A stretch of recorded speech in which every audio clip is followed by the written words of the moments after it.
Se um dia eu disser que aprender cantando, você aprende mais, pode acreditar. No IPTU vai ser a propriedade em zona urbana, posse também vai ter que pagar. O município é o sujeito ativo nessa coisa.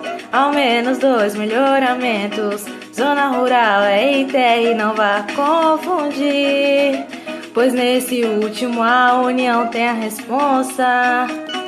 Eu não vou esquecer também de TBI, transmissão intervivos eu já sei que vi.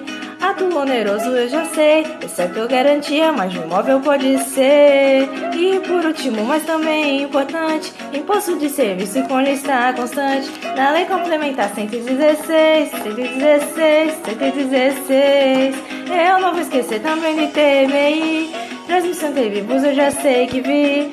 Ato oneroso eu já sei, exceto garantia, mas de imóvel pode ser. E por último, mas também importante, imposto de serviço com lista constante. Na lei complementar 116, 116, 116.